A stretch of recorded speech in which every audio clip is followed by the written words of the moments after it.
office in 2008, within a matter of weeks of her coming to office, a senior former minister of the Barbados Labour Party said that the problem with the new government was that it didn't have any people of real class. That was said in the presence of witnesses and said with conviction. That is when you heard David Thompson saying that the Barbados Labour Party behaves as though we're last class people. That is what he meant.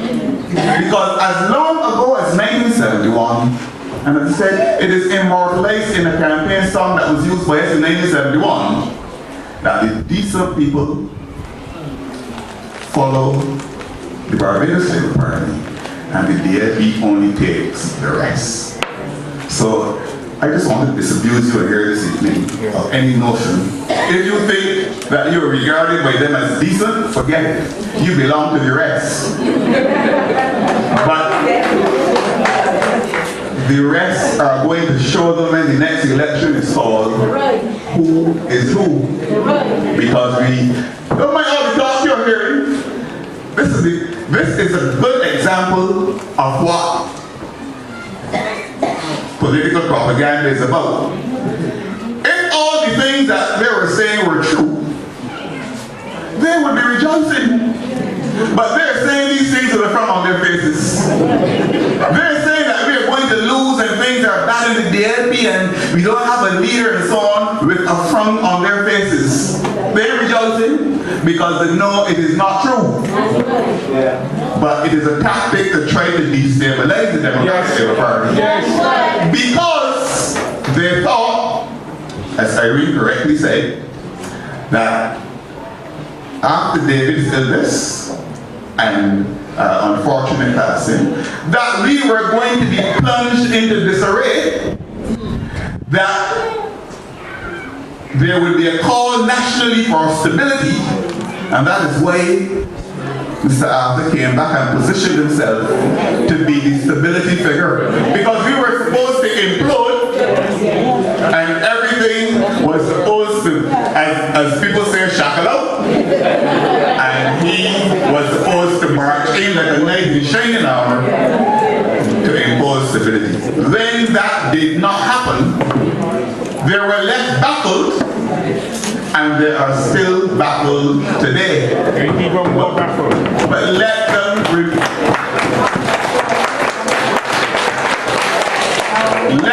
remain baffled. I'm not going to keep them waiting too long. I'm going to settle this sooner than they think. Because they need to understand who is who in Barbados. And I am going to show them who is who.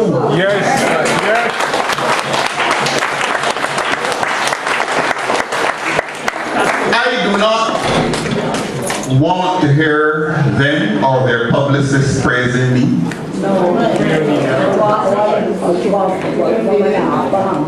I have been around DLP politics long enough, around national politics long enough, I've been following it long enough to know that when Errol Barrow was leading the Democratic Labour Party, they used to say that we had no leader. You don't mind the praise you heard heaping on him now. They're keeping that praise on him because they are certain that he's dead.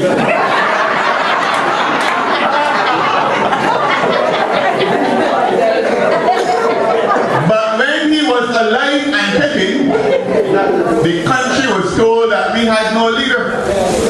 So Adams described us as a headless organization. And Randy Adams said that we were led by a madman and an abusive mental case. We didn't have a leader then. And when he passed,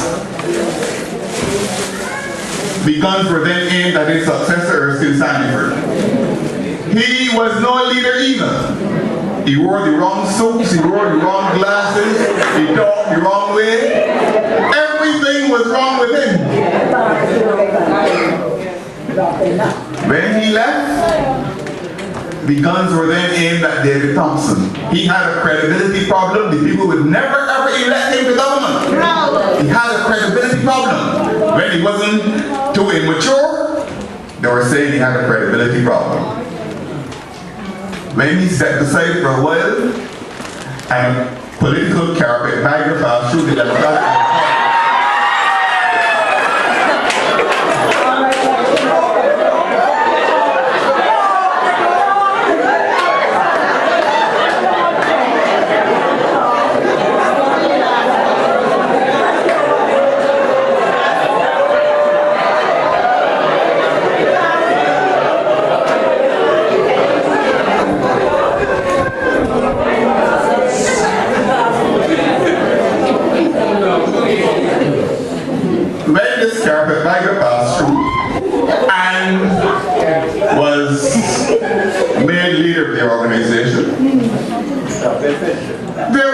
he was no leader either. In fact, they say that he was a self-confessed shoplifter.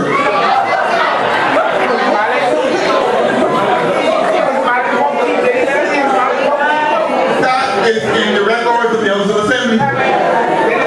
They say that he was a self-confessed shoplifter. And they also say that he was so poor a leader that to really take him on would amount to child abuse. That's part of the record. So Barrow was no leader. Sandiford was no leader. Thompson was no leader.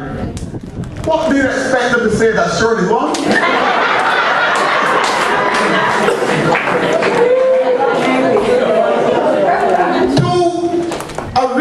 A week after Thompson came back as leader of the Democratic Labour Party, after the parliamentary group got rid of Maskell, the Barbados Labour Party wrote a column praising from the shore to the highest heaven. He had all virtues, not one vice.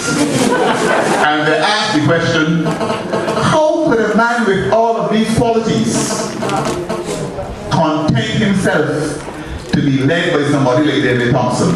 That is a matter of public record. I have the column still. And I used the column to go down into Carrington Village one Sunday night at a public meeting we had to pledge my 100% support to David Thompson, because I said, if I'm all this good, let me pledge my support to David Thompson. They cannot come for me because they've already praised me. They can't say what they just said. So it took them a little time. It took them a little time to begin to unsay. But I am not worried about any of that. As I said to a journalist recently, well, all this talk is over. There's going to be an election. And somebody's going to be proven right.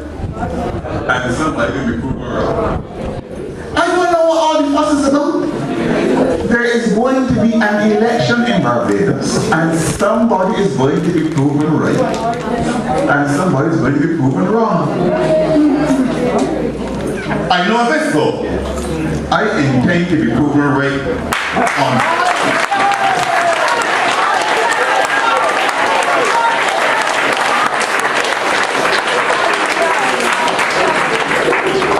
I also intend to be proven right on the fact that Irene Sandiford Garner and Dennis Holder will walk up the steps of the Senate.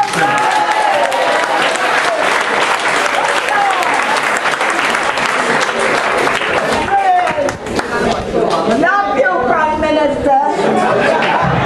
Love you. But, as I said, the battle is on for people's minds. And there are really two broad views out there. One view says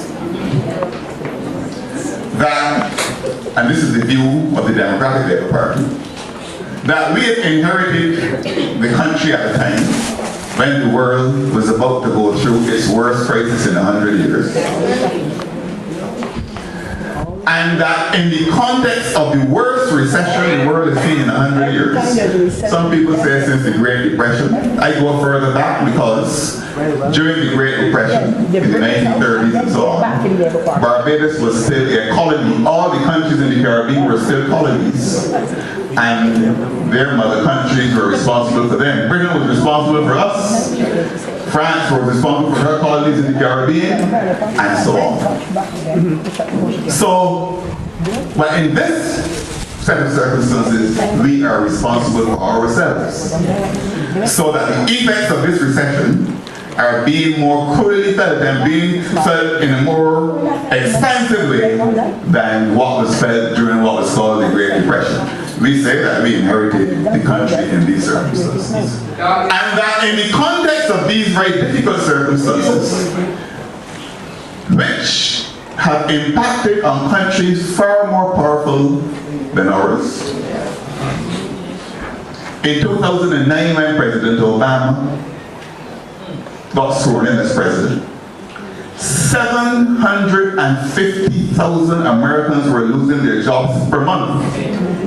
750,000 per month were losing their jobs in the United States of America. That's one of our principal trading partners.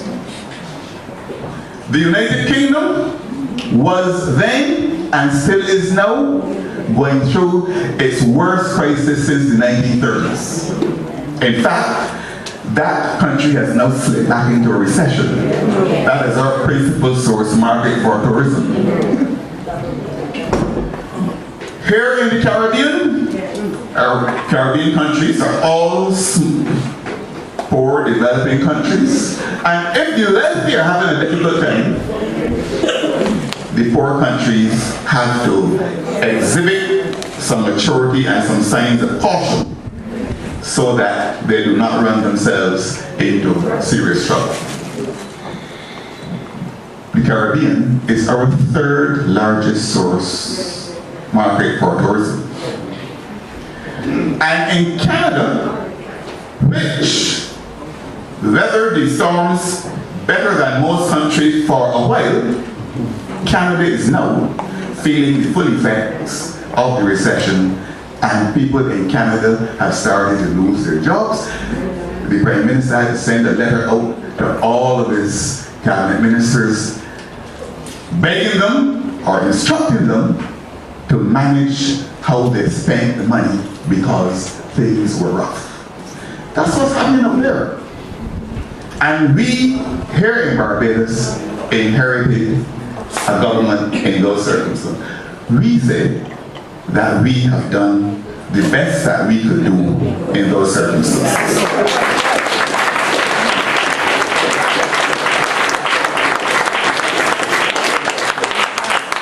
That is our view. The other view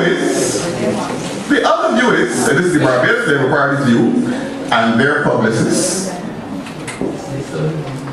that yes, there's a recession going on in the world, yes, there's an economic downturn, but that has nothing to do with us. We are supposed to be like a collection of Robinson Crusoes on our own little island. We touch nobody and nobody touches us. So they say, yes, there's a recession, but it has nothing to do with us.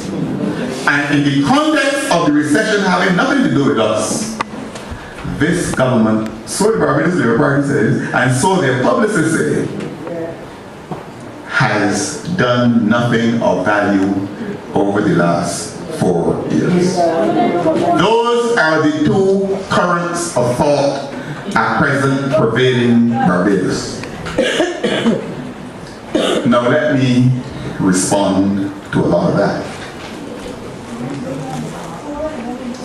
They say that we did nothing of value. I want to say this. This government took a position, and I heard one of the publicists on their behalf, a very unhappy man who hosts one of the godly programs. I don't know why he's so unhappy, but I pray God that whatever it is that is standing in his way will be removed so that he can get a smile on his face. I heard him the other day using some coded language, because not one public servant in Barbados, we took a decision that if we were going to keep Barbados stable, that stability had to start with an example being set by the government. And the government committed itself to a policy position of keeping all of our public servants at work.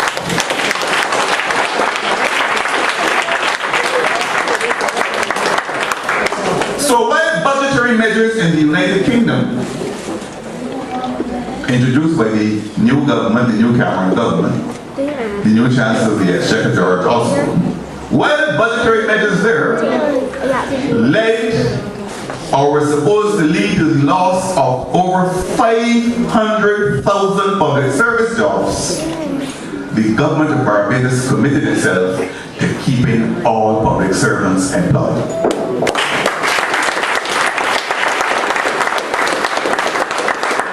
While 750,000 Americans were losing their jobs per month when Obama took the oath of office in January 2009,